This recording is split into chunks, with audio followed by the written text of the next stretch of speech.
21절부터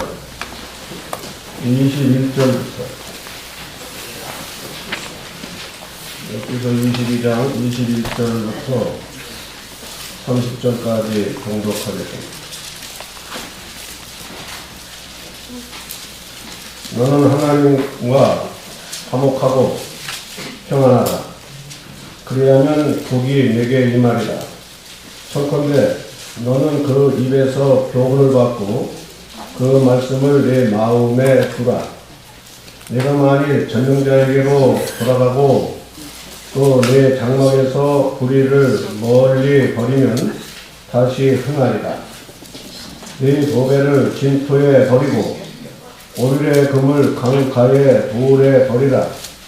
그리하면 전능자가 네 보배가 되시며 내게 귀한 은이 되시리니 이에 내가 전능자를 기뻐하여 하나님께로 얼굴을 들 것이라.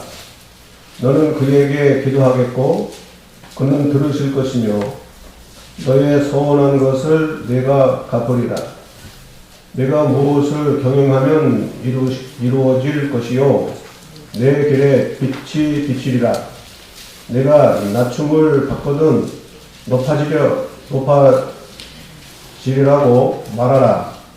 하나님은 겸손한 자를 구원하시느니라. 무지한 자가 아니라도 건지시리니 내 손이 깨끗함을 인하여 그런 자가 건지심을 입으리라. 도전교회 신호하시는 최옥구 목사님께서 말씀 증거해 주시겠습니다.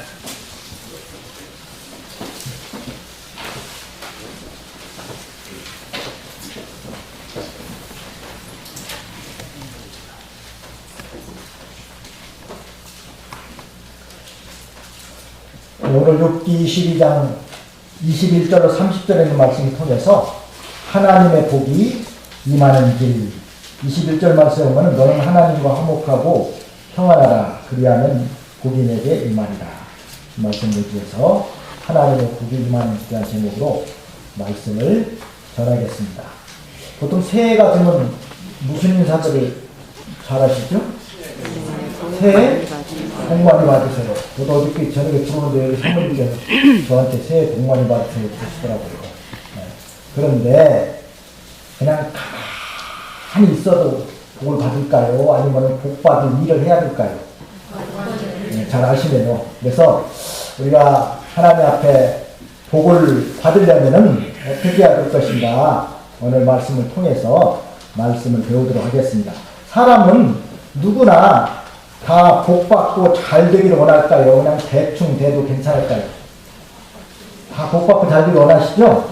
그래서 하나님께서도 우리 사랑하는 자녀들의 우리 성도가 복받기를 원하실까요? 복을 못 받기를 원하실까요? 복받기를 원하실 것입니다.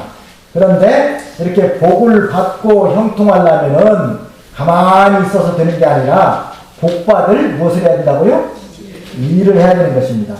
그래서 어떻게 우리가 신앙생활을 해야 하나님 앞에 복을 받을 것인가? 오늘 보면은 여기는 엘리바스라고 하는 사람이 하신 말씀인데 그 말씀을 통해서 우리에게 주시는 교훈을 받고 또 어떻게 하는 것이 하나님의 복이 내게 임하는 것인가를 잘 배워서 우리도 그 말씀대로 순종함으로 다 올 한 해 동안에도 하나님 앞에 복 받고 사시기를 바랍니다. 네. 먼저 첫째는 21절 말씀입니다. 하나님의 복이 임하는 길. 첫 번째는 하나님과 화목하고 뭐 하라고 그랬어요? 평안해야 한다. 하나님과 화목하고 평안하라는 것입니다. 그러면 하나님과 화목하려면 어떻게 해야 화목할 수가 있겠느냐? 먼저는 예수 그리스도를 믿고 죄사함을 받아야 됩니다. 하나님께 화목하려면 뭘 믿어야 돼요? 예수님을 믿어야 돼요. 예수님 믿지 않은 사람은 하나님과 화목할 수 있을까요? 없을까요? 없습니다. 뭐 때문에요? 죄를 용서받지 못했기 때문에. 죄를 용서받는 길은 뭡니까? 예수 그리스도를 구주로 믿는 것입니다. 예수 그리스도를 구주로 믿으면은 내 속에 있는 모든 죄를 다 용서받고 지옥 가지 않고 어디 갈 수 있는 축복을 받아요? 천국 갈 수 있는 복을 받습니다. 그렇기 때문에 하나님과 화목하려면은 누구를 믿어야 돼요? 다른 거 믿으면 돼요? 안 돼요? 안 됩니다. 또 다른 이로서는 구원 받을 수 없어요? 없습니다. 우리의 죄를 다 사함받을 수 있는 건 뭐밖에 없어요? 예수님의 피밖에 없습니다. 예수님이 왜 이 땅에 오셨는가? 바로 우리의 모든 죄를 다 씻겨주시기 위해서 오셨죠? 예, 우리의 모든 죄를 다 씻겨주시려고 어떤 방법을 쓰셨습니까? 십자가에서 피 흘려서 하나님께 속죄의 제사를 드려주셨기 때문에 우리가 다 죄를 용서받았습니까? 못 받았습니까? 어떤 사람만 죄를 용서받습니까? 믿는 사람만 받아요. 예수님이 내 죄를 씻겨주기 위해서 십자가에 피 흘렸다는 것을 믿어야만 죄를 사함받지, 믿지 않는 사람은 절대로 사함받아요? 못 받아요? 못 받습니다. 그래서 하나님은 우리가 보통 어떤 분이라고 말하죠? 거뭐라고 거룩하신 분이라고 했잖아요. 하나님 어떤 분이에요? 거룩하신 분이라고 하잖아요. 이 거룩하다는 말은 죄가 있다는 거예요? 죄가 없다는 거예요? 그렇죠. 하나님은 죄가 조금도 없으신 분이죠. 그렇기 때문에 우리가 하나님과 화목하려면 우리도 뭐가 있으면 안 되겠어요?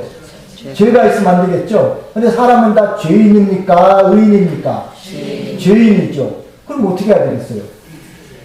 이 내 속에 있는 죄를, 물론 예수 그리스도를 믿을 때 다 죄를, 과거와 현재와 미래의 죄를 다 사함받았지만 날마다 또 자기 자신이 하나님 앞에 짓는 죄가 있습니까? 없습니까? 있죠. 그건 어떻게 해야 되겠습니까? 날마다 회개해야 되죠. 그래서 하나님 앞에 날마다 죄를 회개해야만 하나님과 뭐 할 수 있어요? 화목할 수 있다는 것입니다.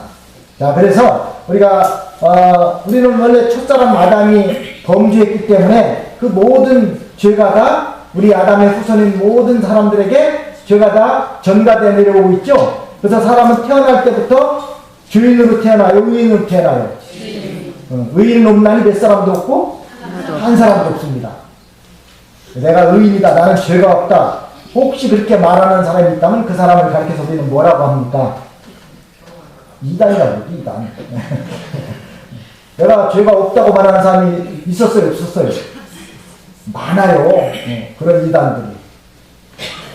우리는 다 죄인입니다. 그래서 이 죄를 다 우리가 씻음받아야 되겠습니다. 그래서 예수님이 우리의 모든 죄를 대속해 주기 위해서 십자가에서 피 흘려주신 거 믿습니까? 안 믿습니까? 믿습니다. 그래서 예수 그리스도께서 속죄의 피를 흘려주심으로 말미암아서 우리는 하나님과 뭘 하게 됐어요? 화목하게 됐단다. 그래서 이 예수님을 믿는 자는 이미 다 죄사함을 받았지만 날마다 자기가 짓는 죄는 회개해야만 누구와 화목할 수 있습니까? 하나님과 화목할 수 있습니다. 그래서 하나님과 화목하려면 우리가 시편 34편 18절에 보면 여호와는 어떤 자에게 가까이 하신다고 말씀했죠? 마음이 상한 자에게. 마음이 상하다는 건 무슨 뜻입니까? 자기 속에 있는 죄를 애통하게 여기고 붙들고 회개하는 그런 사람을 말하는 것입니다. 늘 내 속의 죄를 찾아서 늘 그걸 붙들고 애통하고 상한 심령을 가지고 나가는 사람이 하나님께서 기뻐하시고 가까이 하신다는 것입니다. 중심에 통해하는 자를 구원하신다고 했잖아요. 그리고 하나님과 화목하고 평안하라고 했잖아요. 평안하려면 어떻게 해야 평안을 할 수 있느냐? 바로 하나님의 말씀을 듣고 은혜를 받아야 돼요. 뭘 들어야 돼요? 말씀을 들어야 돼요. 오늘 여러분들 또 뭐 듣기 위해서 오셨습니까? 말씀 듣기 위해서. 무슨 말씀? 하나님의 말씀입니다. 제가 말씀을 전하지만은 하나님께서 저를 통해서 여러분들한테 주시는 말씀으로 받으시기 바랍니다. 그래서 마음이 평안하려면은 은혜를 받아야 되는데, 은혜를 받으려면은 어떻게 은혜를 받을 수 있어요? 말씀을 듣고 또 그 말씀 속에서 주시는 진리를 깨닫고 그 다음에 깨달아진 진리의 말씀대로 순종해야 됩니다. 첫 번째는 뭐예요? 그러니까 말씀을 듣는 게 중요한 거예요. 어쨌든 들어야 돼요. 들으려면 어떻게 해야 돼요? 나와야 되죠. 어딜 나와야 돼요? 그렇죠. 예배당에 나와서 그 시간에 주께서 세우신 종을 통해서 주시는 말씀을 어떻게 받아야 됩니까? 하나님이 내게 직접 주시는 말씀으로 받아야 됩니다. 사람의 말로 받지 말아야 돼요. 데살로니가 교인들은 그랬잖아요. 하나님께서 직접 주시는 말씀으로 받았다고 했습니다. 그래서 우리가 은혜를 받게 되면 마음이 이제 그때부터 어떨까요? 기쁘고 즐겁고 평안이 찾아오는 것입니다. 은혜 받기 전에는 속에 근심과 걱정과 고통으로 말미암아서 심히도 괴로운 상태에 있을지라도 하나님의 말씀을 듣고 은혜를 받게 되면은 근심 걱정이 변해서 뭐가 돼요? 평안이 된단 말이에요. 찬송가 369장에 보면은 죄짐 맡은 우리 구주 그 찬송인데 거기 보면 걱정 근심이라는 단어가 많이 나와요. 한번 잠깐 불러볼까요? 참으로 내용을 생각하면서 부르시면은 은혜가 됩니다. 그냥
걱정 안 해준 자 있어요? 없어요?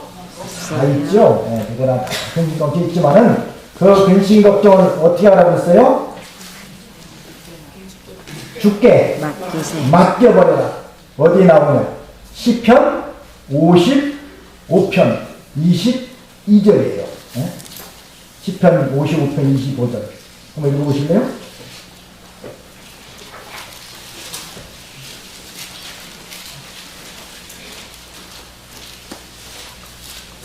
편 22절 내 짐을 여호와께 맡기라. 그가 너를 붙드시고 의인의 요동함을 영원히 허락하지 아니하시리로다. 내 짐을 여호와께 맡겨버리라. 근심 걱정의 모든 짐을 어떻게 해야 됩니까? 맡겨버려야 돼요. 시편 몇 편? 55편 22절. 내 근심 걱정을 다 주께 맡겨버리니까 이제 5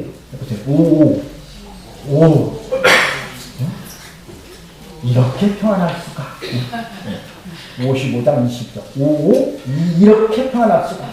그렇게 오시면은 될 겁니다. 어떻게 평안해요? 이렇게. 감탄해서 이렇게 평안할 수가. 내 짐을 어떻게 하면요? 여호와께 맡겨버리란 말이에요. 뭘 맡겨요? 내 짐. 짐. 무슨 짐이에요? 시험, 근심, 걱정, 고통 모든 짐을 다 하나님께 맡겨버리세요. 맡겨버린다면 다시 찾아가야 돼요? 찾아가지 말아야 돼요? 찾아가지 말아야 돼요. 오늘 말씀에 보면 버리라는 말이 많이 나와요. 버린다는 말을 전라도 사투리로, 혹시 전라도 출신이 아니신 목사님들 누가 계신가? 황가비 목사님 전라도 출신 아니시죠? 그리고 오래 사셨죠? 전라도 사투리 뭐예요? 버리라 하는 뜻이 전라도 사투리. 그렇죠, 맞아요. 내쏴라. 어떻게 하라고요? 내쏴. 전라도 사투리는 내쏴. 내쏘고 다시 주워간 사람 있어요? 내쏠 때는 왜 냈어요? 다시는 그거를 안 쓰려고 내쓰는 거 아니에요? 그러면 내쏜 다음에 다시 주워가면 돼요? 안 돼요? 안 되죠. 뭘 내써야 돼요? 근심, 걱정, 고통, 괴로움 다 어떻게 해요? 다 누구한테? 주께 맡겨버리란 말이에요. 내쏘세요. 알겠죠? 네. 그래서 우리가 하나님 말씀을 들을 때는 어떠한 자세로 들어야 은혜를 받을 수 있느냐? 여기 나와있네? 아닌가? 시편 107편 9절에 어떤 마음으로? 사모하는 마음. 무슨 마음이요? 사모하는 마음으로. 사모하는 마음으로 들을 때 은혜를 받을 수 있습니다. 은혜를 받는다는 것은 무슨 뜻인가 하면은 하나님의 말씀을 들을 때에 그 말씀이 깨달아지는 것이 은혜입니다. 뭐가 은혜예요? 깨달아. 말씀을 들어도 뭐가 뭔가 하나 이해가 안 간다면은 은혜 받은 거예요? 안 받은 거예요? 은혜 안 받은 거예요. 그러니까 말씀이 깨달아지는 게 은혜예요. 여러분들 예배 시간에 나와서 예배 드리기 전에 먼저 기도로 준비하잖아요. 그 준비할 때, 기도할 때에도 이 말씀이 좀 깨달아지게 해달라고 기도할 필요가 있습니다. 그렇잖아요. 그 시간에 하나님의 종이 말씀을 전해주실 때 그 말씀이 깨달아져야 은혜를 받는데 무슨 말인가 하나 이해가 안 간다면 은혜를 받지 못하고, 은혜를 받지 못한다면은 마음이 평안해 안 평안해요? 평안하지 않고 그냥 근심 걱정이 그대로 남아있는 것입니다. 그래서 근심 걱정은 나 어떻게 알았어요? 전라도 사투리로? 내싸버려라. 내쏴 다. 내쏘라고. 내쓰고 나서 다시 주워가는 사람도 많아요. 예배 끝나고 나면 도로 또 그놈을 다시 주섬 또 짊어지고 도로 나가서 또 근심 걱정하는 거예요. 저는 안 그럴 것 같아요. 저도 마찬가지입니다.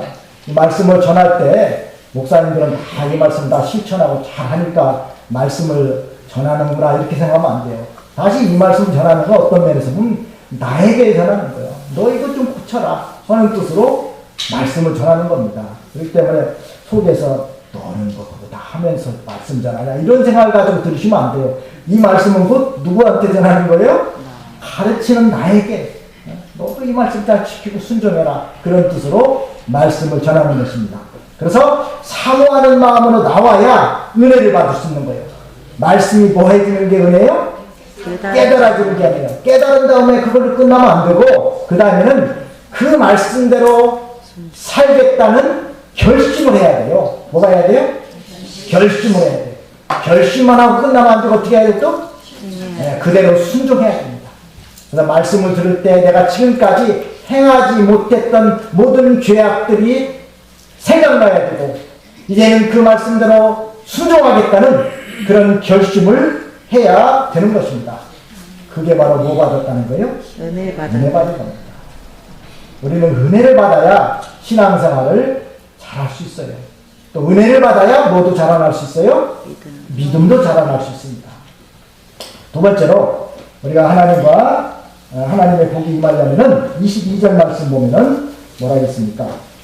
청하려면 하나님에 의해서 교훈을 받고 하나님의 말씀을 내 마음에 두라. 이제 하나님의 교훈을 받고 말씀을 어디에 두라고요? 마음에 두라는 것입니다. 이게 하나님의 말씀을 잘 어디다 간직하라는 거예요? 마음에다가. 마음판에다 잘 새겨둬야 됩니다. 그래서 이 하나님 말씀을 받을 때에도 어떤 자세로 받아야 되냐면은 하나님이 내게 직접 주시는 말씀으로 받아야 되는 것입니다. 성경은 누구의 말씀이죠? 하나님 말씀입니다. 성경은 정확무오한 하나님의 말씀입니다. 성경은 하나님의 감동을 받은 선지자들과 사도들이 성령의 감동으로 기록된 말씀이 바로 무엇이다? 성경입니다.